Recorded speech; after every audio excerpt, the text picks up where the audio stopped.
mais pour vous confirmer ma volonté dont vous avez connaissance, mais que vous cachez en réalité.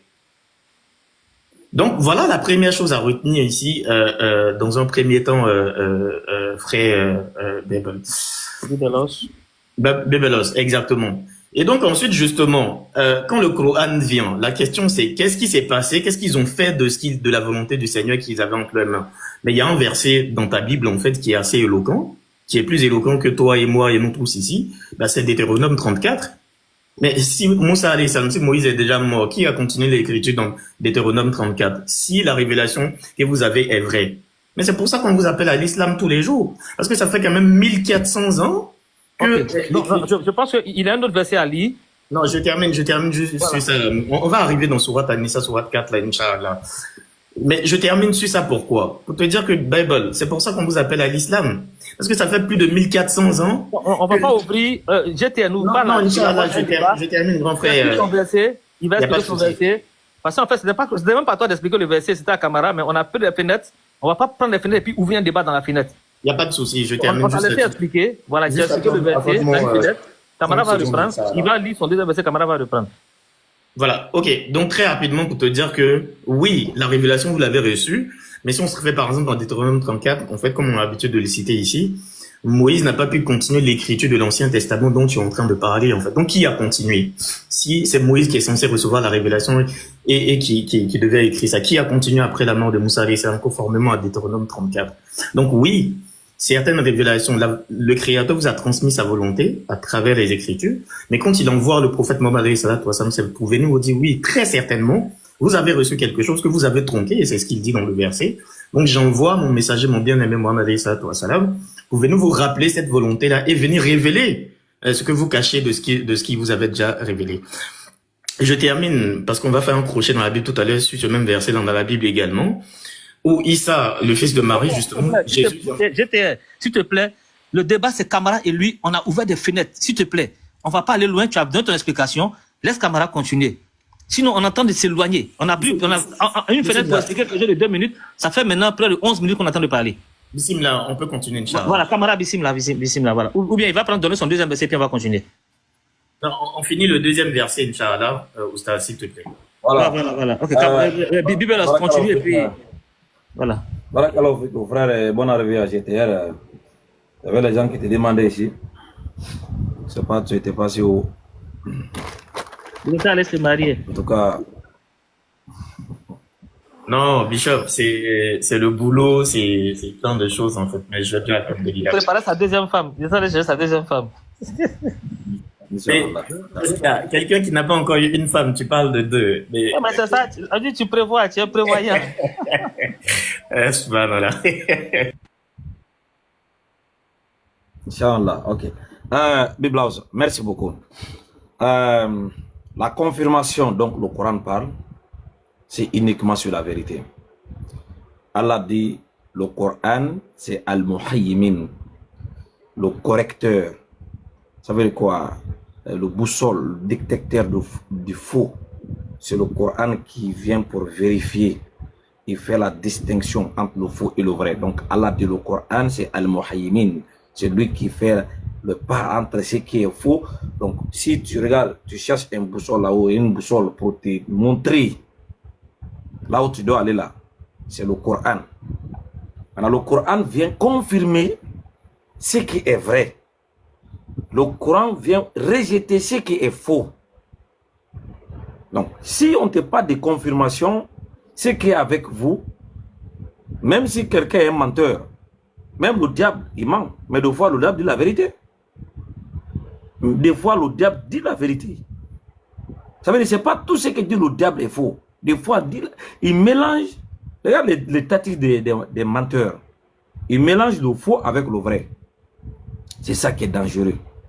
Parce que c'est lui qui n'arrive pas à pouvoir faire la distinction pour connaître la vérité. Comment tu peux sortir la vérité dans ce qui est faux? Donc c'est pourquoi Allah dit, il a envoyé Mohammed pour venir confirmer la révélation qui était là avant. Qu'est-ce qui était là?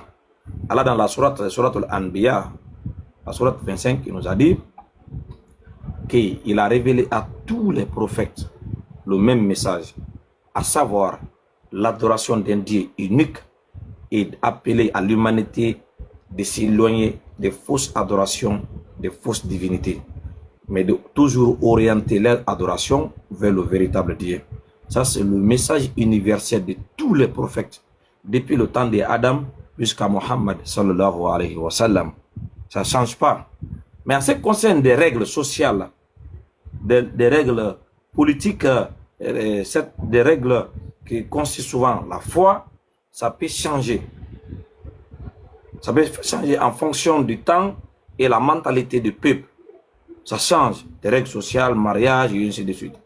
Tu vois, les règles du mariage à l'époque de Moussa alayhi salam, Moïse, ce n'est pas les mêmes règles du mariage à l'époque d'Issa, le Messie. Il y a un changement. Par exemple, je te donne un exemple. Dans Matthieu chapitre 5. Matthieu chapitre 5. Ça, il faut couper. Avant, le frère pouvait marier sa soeur, non? Exactement, voilà. Voilà. Il y a un changement. Donc, tu vois, ça change. Dans Matthieu chapitre 5, le Messie va dire comme ça, il vous a été dit, œil pour œil, dent pour dent. Mais moi, je vous dis, aimez vos ennemis, priez pour ceux qui vous maudissent. Il vous a été dit, tu ne déroberas point. Mais moi, je vous dis, il vous a été dit. Qui avait dit ça? Non, c'était dans le temps de Moïse. Ces lois a été données. Mais la mentalité de ceux qui étaient là maintenant ne peut plus supporter ça. C'est un autre peuple qui a une autre compréhension. Donc, le changement était nécessaire. Adaptation des réalités. Tu vois, non? Donc, on confirme le vrai, on rejette le faux. Mais si tu penses que le Coran vient confirmer un livre physiquement existant, ça c'est déjà faux. Je te donne un exemple. Moussa alayhi salam, Moïse, il a existé entre l'an 400 et 500 avant Jésus. 400 et 500 avant le Messie, le fils de Marie. Maintenant, c'est après l'an 400, de l'an 300, on a l'Exode. L'Exode, tout, Moïse a reçu la révélation, c'était oral. Ça n'était pas écrit, c'était oral, sauf des tablettes. Maintenant, Moïse communiquait ça. Quand il vient, il dit, l'Éternel a dit.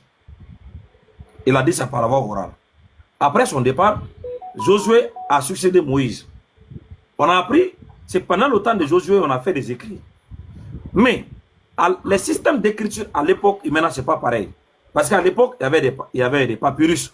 Parce que le parchemin a été inventé vers l'an 800, 700, après Moïse. Il n'y avait pas les parchemins. C'est une adaptation qui a été faite par un roi, parce qu'il a lancé une guerre contre les papyrus, et il a réussi, il a inventé des parchemins. Et ça, c'est 800, 700 après Moïse. Donc, les papyrus étaient des matériels utilisés pour écrire. Et des papyrus, ce sont des feuilles d'une plante qui étaient cultivées vers le bord de la mer. Et au fur et à mesure que le temps passe, ça se pourrit. Parce que ce sont des feuilles des plantations, des arbres. Les roseaux. Maintenant, voilà, merci beaucoup. Donc, tu peux imaginer, une seule papyrus, il peut être grand comme ça. Maintenant, imaginons donc, le livre que vous avez aujourd'hui, la Genèse, a combien de chapitres? Petite écriture comme ça. Maintenant, on ne pouvait pas écrire ça comme ça, c'est les grosses écritures. Tu peux imaginer combien de papyrus que les gens vont voyager avec? C'est des chambres. C'est impossible. Donc, les écritures qui étaient là, ce sont des textes résumés qui consistaient des lois sociales, des lois politiques et certaines lois religieuses pour encadrer le peuple. Il n'y avait pas ces livres. Bon, on a appris qu'il y avait, c'est ça, des documents. Mais il n'y a aucun manuscrit existant à cette époque. Les manuscrits les plus anciens qu'on a dans notre disposition aujourd'hui, c'est daté 2e et 1er siècle avant notre ère. Et ce sont des manuscrits de Qumran, les rouleaux de la mer Morte, des textes masorétiques, la Torah babylonienne, la Septante. Il y en a 4 formes de ce qu'on appelle l'Ancien Testament. Et ça, c'est depuis 2e et 3e siècle, avant le fils de Marie. Voilà, 4 formes de ce que vous appelez Torah. Merci, c'est important, c'est important d'ajouter ça, sans oublier même la Torah samaritaine, qui était 100% oui, oui. Voilà, qui était 100% pour dire que quand ils pensent que la Torah qui est là aujourd'hui, c'est la même Torah qui était là avant, c'est pas pareil. Bismillah, Oustaz. Inch'Allah, exactement. Donc, c'est lequel qui était vrai. Alors, tous les deux s'opposent, se contredisent. On ne savait pas. Et même ça, c'est jusqu'à l'an 92 à notre ère là, ces soi-disant rabbins juifs là se sont décidés. Le concile de Yabne. Quel livre qu'on doit accepter comme parole de Dieu? À l'an 92. Il n'y a qu'à le concile de Yabne. Ou bien Voilà, Yamian. exactement. Concile de Yabne en hébreu ou bien Yamian en grec. Tu vas voir. Voilà. C'est l'ancien, ils ont décidé. Ça veut dire, ce n'est pas Moïse. Moïse n'a rien à voir, aucun prophète n'a à voir. C'est après les prophètes. C'est des hommes qui ont décidé. C'est les hommes qui ont décidé ça. Donc, ce que les hommes ont décidé là, ils ont fait quoi? Ils ont changé, ils ont fait quoi? On n'a aucune information. Et bizarrement, on n'a pas encore un document qui représente l'Ancien Testament dans sa totalité jusqu'à l'an 950. Les manuscrits les plus anciens, de l'Ancien Testament en langue hébreu, c'est daté en l'an 950 après notre ère. Merci. Je veux seulement comprendre. C'est Moïse qui est venu écrire ça. Non, mais je peux dire, on peut remettre, je dis, tu peux remettre tout ça en question comme ça. Il n'y a pas de souci. Mais qu'est-ce qu'on fait? Parce que tu as dit tout à l'heure que le Coran n'est pas venu confirmer quelque chose qui était écrit. Or, ce n'est pas possible que ce ne soit pas écrit. Il est faux. Mais attention, la sourate qu'on Le Coran n'est pas a... venu En fait, c'est écrit, mais c'est faux. Le Coran n'est pas venu confirmer un mensonge. Le Coran est venu confirmer une vérité. Ok.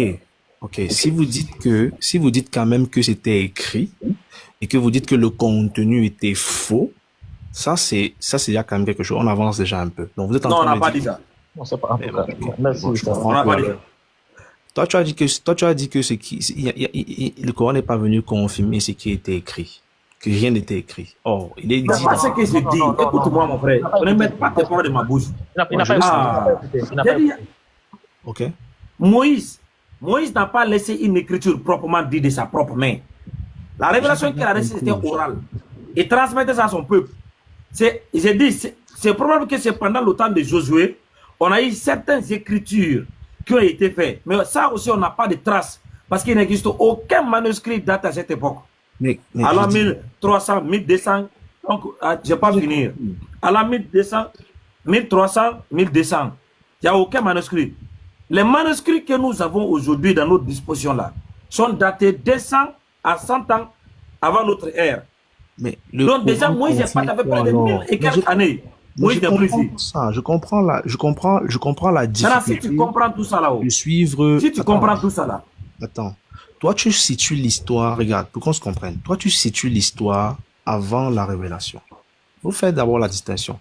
Et tout ce que tu dis, ce sont des faits historiques qui sont basés avant la révélation. Ça quand même, quelle révélation? Quelle révélation? je parle de l'islam, je parle de la venue de l'islam.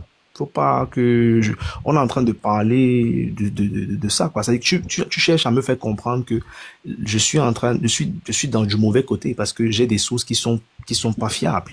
Or, pour que j'embrasse moi l'islam aujourd'hui, il faut que je comprenne ce que l'islam est en train de me dire.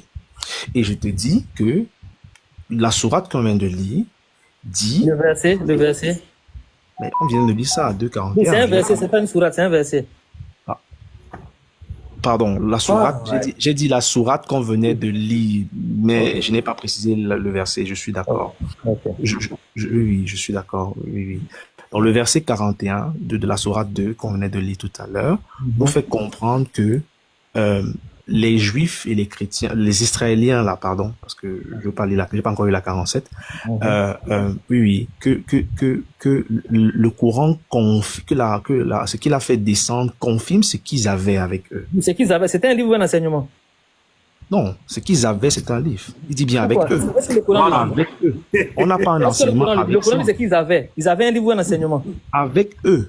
Oui, ils avaient, avec eux, j'ai un enseignement avec moi, ça ne veut pas dire que c'est un livre. Ils avaient, ce Non. qu'ils avaient, c'est un livre ou c'est un enseignement?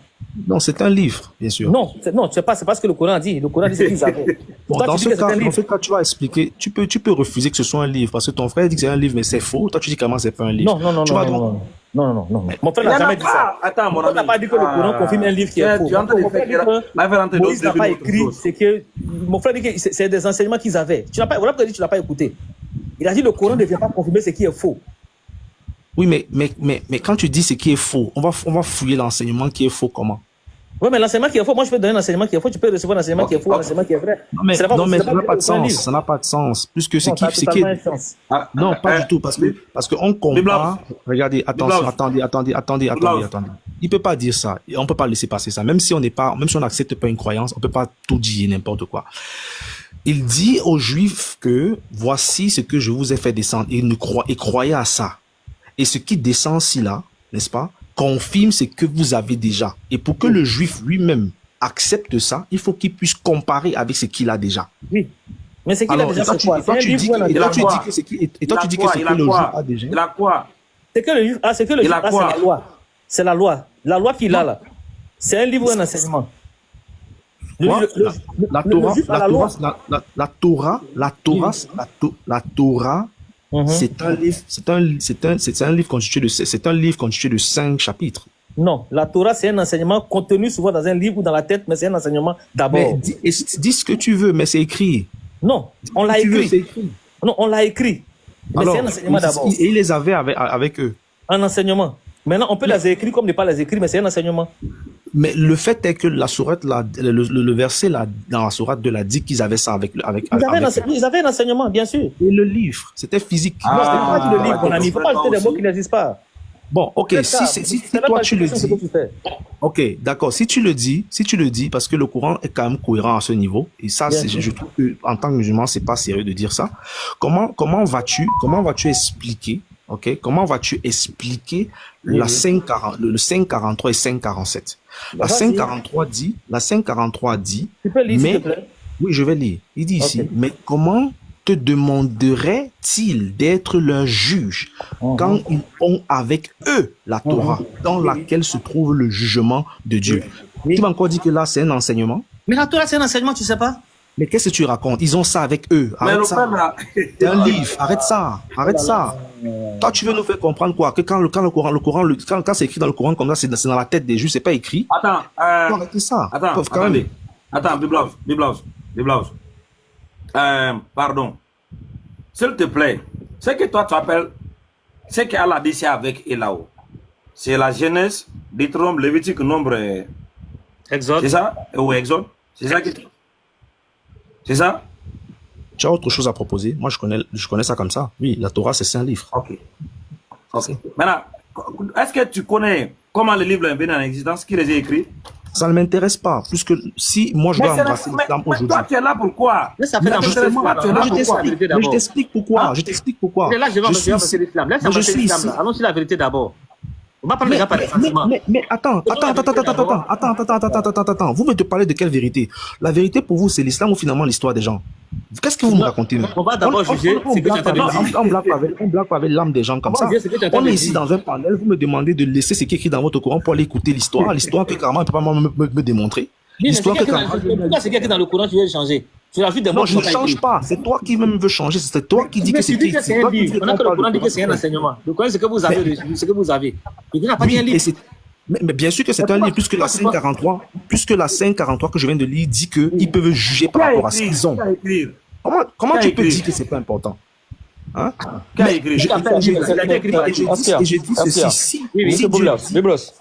Si Dieu dit de juger par rapport à ce qui est écrit, ça veut dire qu'il met foi à cela. Biblos. Comment vous pouvez faire les choses comme ça? Oui. J'ai juste une question. Oui. Qu'est-ce qui rend fiable une narration? Qu'est-ce qui rend fiable une narration? Oui. La première chose que l'on cherche pour dire que cette narration-là, ou bien cette histoire-là, est fiable. La première chose, c'est quoi? Qu'est-ce que tu veux que je te dise? Il faut que la narration voilà, il faut qu'il y ait des témoins, il faut qu'il y ait une concordance, il faut que il faut qu'il y ait quoi? C'est que tu vas dire important. Non, on n'a pas de témoins. Il faut qu'il y ait un témoin. Oui, il faut des témoins, il faut une concordance dans l'histoire. La première chose que l'on regarde, c'est qui l'a raconté. Merci beaucoup. Le narrateur. Le narrateur, la première chose, même au tribunal. Quand tu vas au tribunal là, quand les gens vont recueillir un témoignage là, ils font une sorte d'enquête de moralité. Est-ce que cette personne-là est digne de confiance? Il faut qu'on identifie d'abord le témoin. Le narrateur, c'est qui? Quand Qu'est-ce c'est que tu essaies anonyme de là, dire? les témoignages anonymes là, c'est jeté à la poubelle. Désolé de Qu'est-ce le que tu dire essaies comme de ça. dire, Pape? Je veux Dis-le, s'il te comprendre plaît. ton Laisse le argument. fini de parler, tu vas comprendre ce qu'il veut dire. Ah, vas-y. La première chose qu'on cherche là, c'est qui l'a dit. Est-ce qu'il était témoin oculaire? Est-ce qu'il l'a entendu? Il l'a entendu de qui? Et celui de qui il l'a entendu, est-ce qu'il était présent? Mais tu ne peux pas venir et dire que oui, j'ai entendu cette histoire-là. Tu l'as entendu où? Je ne sais pas. Qui te l'a dit? Je ne sais pas. Il est où? Je ne sais pas. Et celui qui t'a raconté ça, il l'a entendu où? Est-ce qu'il était là? Non. Le témoignage là, la fiabilité est mise de côté. Point. Quand tu ne sais pas qui t'a raconté une histoire là, tu ne peux pas venir dire. Déjà, même toi, quand tu regardes les informations là, c'est ce que tu fais. Quand tu lis un livre, tu vas regarder la bibliographie. Qui a inspiré la personne? Est-ce que la personne là a été là? Ou quelles sont ses sources? Ces sources-là, il les a tirées d'où? Si ça là, dès le départ, si ça c'est biaisé, le reste de l'histoire pose problème. Merci, Pape. Bissim là, camarade. Il a compris. Si tu permets que je rebondisse rapidement pour répondre à Je rebondis et puis camarade va partir. rapidement. Oui, Alors, allons-y.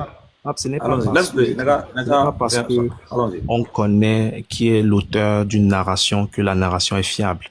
Donc oui, c'est bien de connaître et d'avoir les informations sur qui a écrit une narration ou une histoire. Mais c'est pas parce qu'on a le nom d'un auteur que forcément ce qu'il dit est vrai. Donc ce n'est pas un argument de dire que parce qu'on ne connaît pas, alors la narration est fausse.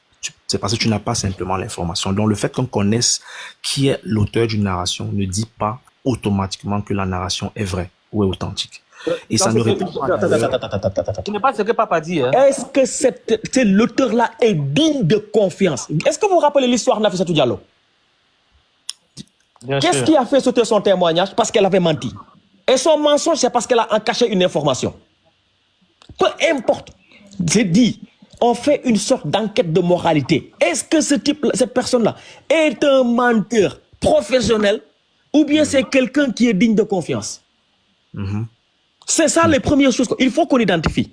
C'est qui le témoin? Le narrateur? Est-ce qu'il est digne de confiance? Est-ce qu'il est témoin oculaire?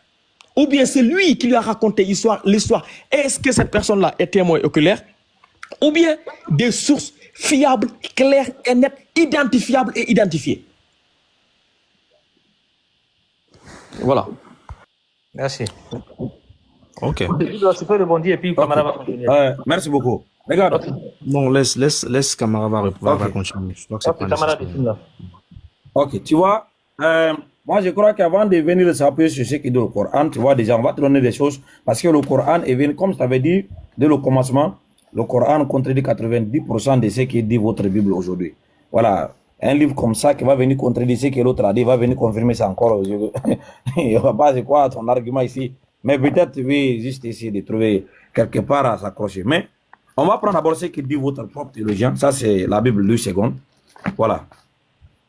Regardez ce qu'il dit ici.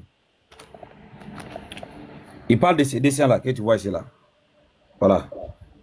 Il dit ces dessins qui précèdent montrent le développement progressif de la Bible française ainsi que le fondement sur lequel repose chaque version successive.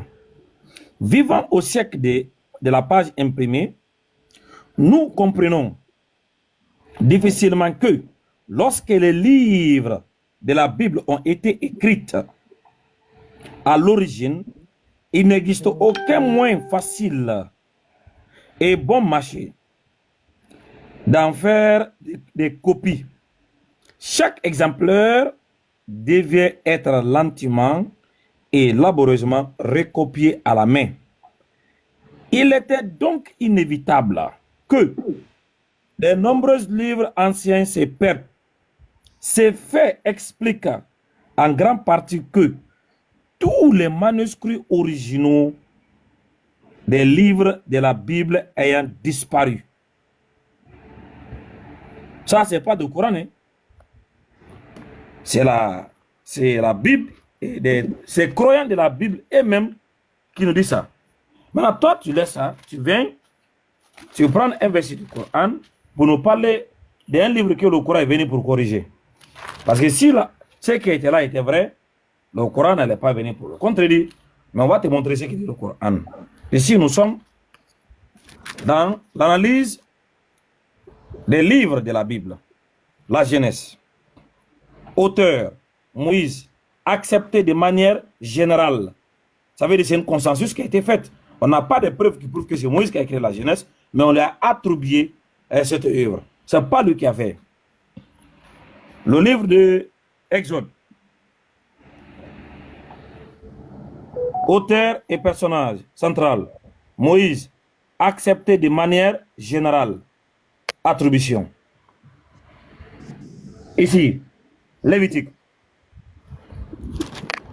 Lévitique. Auteur, Moïse, accepté de manière générale. Attribution. Deutéronome. Non, nombre. Auteur, Moïse, accepté de manière générale. Deutéronome. Moïse, accepté de manière générale. Attribution. Le livre de Josué. Un certain, probablement Josué. Un certain, on ne sait même pas qui a écrit. Hein. Probablement Josué. On dit c'est le livre de Josué. Maintenant, nous sommes le livre des juges. Auteur inconnu. La tradition attribuée à Samuel. Auteur inconnu. Le livre de Ruth. Ruth. Auteur inconnu. Peut-être Samuel. On ne sait pas qui a écrit. Premier livre de Samuel. Auteur inconnu. On ne sait pas qui a écrit. Samuel lui-même. Ah. Et ce livre de Samuel, on ne sait pas qui a écrit. Mais on a mis le nom. Les noms là, ce n'est que des noms qui ont été mis par des scribes. Ce n'est pas. Quand tu vois Samuel là, ce n'est pas Samuel qui a écrit. Regarde. Deuxième livre des rois. Second livre de Samuel, auteur inconnu. Premier livre des rois, auteur inconnu. Second livre des rois, auteur inconnu. Premier livre des chroniques, incertain. On pense que Esdras l'a écrite. C'est un document comme ça. Toi, tu viens et puis tu veux que les musulmans acceptent que c'est Dieu qui a fait ou bien c'est les prophètes. Alors que le livre te dit, on ne sait pas qui nous a écrit. Comme ça, hein? Il n'y a aucun auteur connu dans la Bible. Aucun. Zéro. Zéro. On ne connaît pas. Maintenant, là où nous sommes là, Bible House, le Coran, comme on t'avait dit, confirme ce qui est vrai et rejette ce qui est faux. Merci. Tu vois l'histoire de la mort et la résurrection du fils de Marie. Le Coran est catégorique. Il n'est ni crucifié, il n'a pas été tué. C'est catégorique. Le Coran parle des révélations précédentes. Allah dans le Coran a dit, il y en a ceux qui remis les langues en faisant croire aux gens que ce qui dit vient du livre, alors que ça ne vient pas du livre. C'est dans la sourate 2 même, le verset 74. Regardez. Ok. Verset 74. Ici. Ceux-là sont devenir, ok, comme des pierres même.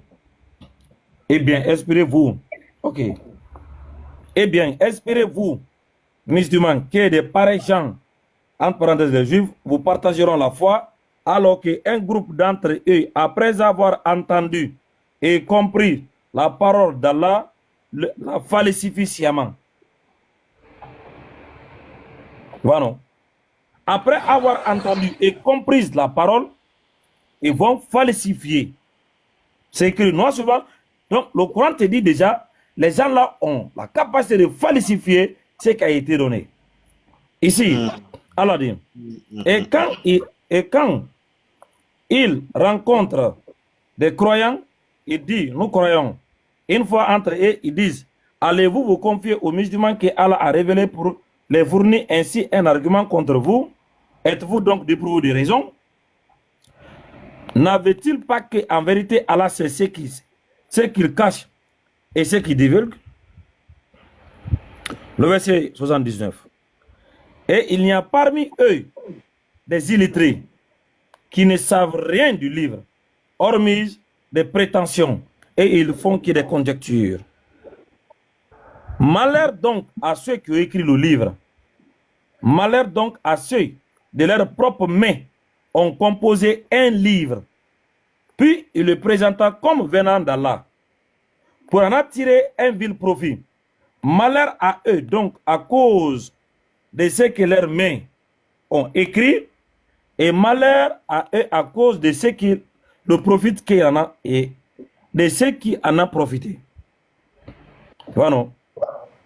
Donc, Allah ici confirme que les gens ont fait des écritures, ils ont écrit des documents, et ils l'ont présenté que ça vient de Dieu. Et c'est exactement ce qu'est la Bible. La Bible, c'est un document qui a été attribué à Dieu. Alors Dieu n'a jamais fait descendre une autorité que c'est moi qui a fait ça. On ne sait pas qui a fait.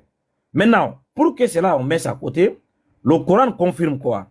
La vérité. Par exemple, le verset 102, on te donne un exemple. Le verset 102. Allah dit ici. Et ils suivent ce que les diables rencontrent contre le règne de Suleiman, Salomon.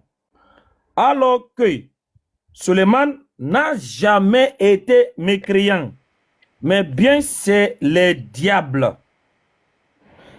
Ici, Allah dit, les gens suivent ce que le diable rencontre contre le règne de Suleiman.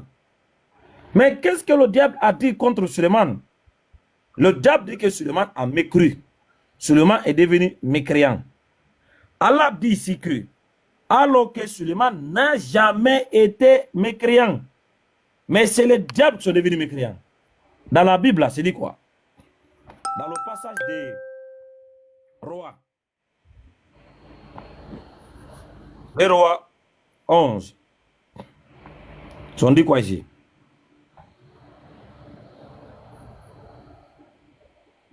C'est des rois.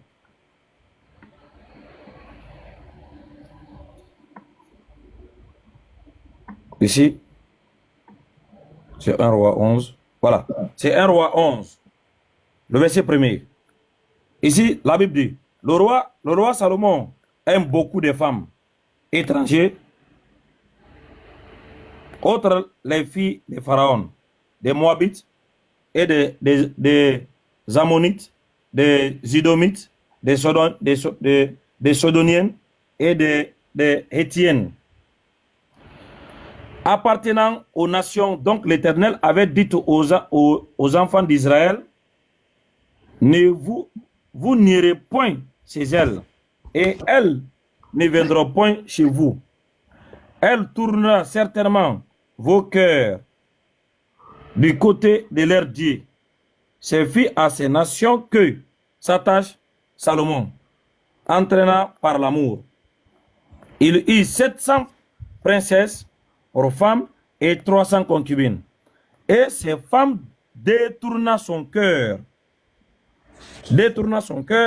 à l'époque de la vieillesse de Salomon. Ces femmes l'inclina son cœur vers d'autres dieux, et son cœur ne fut point entier à l'Éternel, son Dieu, comme l'avait été son père David. Donc la Bible dit Salomon a mécru, il allait adorer d'autres divinités, il a fait shirk, mais Allah dit jamais cela est vrai. C'est le diable qui a dit ça. Maintenant, toi tu vois ça, et tu vas venir insister que ce livre-là, c'est ce que le Coran confirme. Bon. Le Coran ne confirme pas le faux, mais le Coran confirme la vérité. La Bible, c'est une collection de livres écrits par des personnes inconnues, anonymes. On ne dit pas que ce qu'ils ont écrit, tout est faux. Il se peut que parmi ce qu'ils ont écrit, il y a la vérité. Mais tout ce qui est dedans là n'est pas vrai, parce que Dieu n'a pas descendu une autorité, c'est des hommes qui ont fait. D'accord. Oustas, la sourate que tu viens de lire tout à l'heure, où tu démontres que, effectivement, les Juifs ont troqué ou falsifié, bien que, ayant fait mes petites recherches dessus, ils parlent de trucs avec la langue, mais ça, c'est un autre débat. Est-ce que tu peux me montrer aussi, donc, qui est l'auteur qui a rédigé le Coran, qui est son auteur, enfin, au moins, du moins, cette sourate-là, principalement cette sourate-là, toute cette sourate-là même seulement. Ok, qui a rédigé cela? Qui en est l'auteur et quand est-ce que cela a été rédigé? Est-ce que tu as les éléments aussi concrets pour me montrer? Puisque vraisemblablement, pour qu'on croie à la fiabilité d'un texte, il faut une datation claire et puis une information sur l'auteur aussi claire. Est-ce que ça, tu peux me donner aussi? Ok, merci beaucoup. Déjà, le Coran, en tant que livre, dans sa totalité, c'est le nom d'une révélation qui a été donnée à un homme. Parce que ce n'est pas quelque chose d'anonyme, donc on ne sait pas qui a fait. Déjà, le Coran, c'est le nom de la révélation que Allah a donnée à Mohammed, alayhi salam, comme Allah avait donné le nom de cette révélation qui est la Torah, l'évangile, les Zabour. Chacun de ces noms, c'est le nom de révélation que Allah avait faite au prophète. Donc le Coran, c'est le nom de la révélation que Allah a donné à Mohammed. Historiquement, archéologiquement parlant, qui était Mohammed? Des archéologues, des textes prouvent qu'il a existé entre le 6e et le 7e siècle en Arabie Saoudite, qui était né des Bani Quraysh. Mais tu n'as pas un Coran là où c'est écrit concrètement qui en est l'auteur, où c'est bien écrit dans le Coran, où on a tout ça. Biblaus, si tu vas me laisser finir, voilà, tu sais, on a bien commencé. Je pensais que tu... Non, je Si à pensais la que tu fin. avais fait la pause. Je pensais que tu... Non, tu- j'ai entendu parler, quoi. Tu parlais, c'est pourquoi je me suis muté, quoi. Ah, ok. Si Désolé. tu veux, voilà, si tu veux me laisser finir, voilà. Donc, il a existé.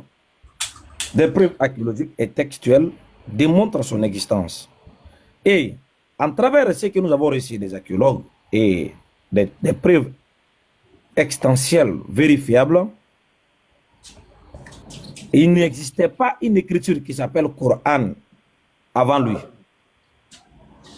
C'est après lui que cela est fait. Alors, le livre là qu'il a reçu, c'est lui qui a donné ce livre-là. L'auteur du Coran, c'est Allah lui-même. Dans la sourate 2, sourate 2, le verset 99. Ici, Allah dit. Ah, ta bête là. Voilà. Sourate 2, 99. 98, pardon. On prend, voilà. Sourate 2, on commence verset 97. On lit. Hein. Et quiconque est ennemi de Gabriel doit connaître que c'est lui qui, avec la permission d'Allah, a fait descendre sur ton cœur cette révélation qui déclare véridique les messages antérieurs et qui sert aux croyants des guides et d'heureuses annonces. Donc, c'est lui qui a donné le Coran à Mohammed, alayhi salam, c'est Allah. Ici, dans d'autres passages, Allah dit ici, dans la sourate 15, le verset 9. Le verset 9. En vérité, nous avons fait descendre le Coran. On a fait, le nom du livre, le nom de la révélation est mentionné dans la révélation. Ce n'est pas que tu vas prendre un autre livre, tu vas attribuer. Non. On sait que ce qui a été descendu, c'est le Coran. Et ce que nous avons. En vérité, c'est nous qui avons fait descendre le Coran. Et c'est nous en sommes gardiens. Donc, l'auteur a dit, moi qui a fait descendre, c'est moi qui sera le gardien, le protecteur. Dans la sourate 41, ici, Allah dit ici, c'est une révélation descendue de la part du tout miséricordieux, le très miséricordieux. Un livre, donc, les versets sont détaillés et clairement exposés. Un Coran, lecture arabe pour les gens. 42. C'était ainsi que Allah le puissant, le sage, t'a fait des révélations comme à ceux qui ont vécu avant toi. 43. Nous avons fait un Coran arabe afin que tu raisonnes. Tu vois, non? Il y en a tout le Coran comme ça, l'auteur s'identifie que c'est moi qui a fait le Coran. Et personne d'autre en dehors de lui n'a jamais dit que c'est moi qui a fait. Allah dit ici, par le livre, le Coran explicite, nous l'avons fait descendre à une nuit bénie. Nous sommes en vérité celui qui avertit.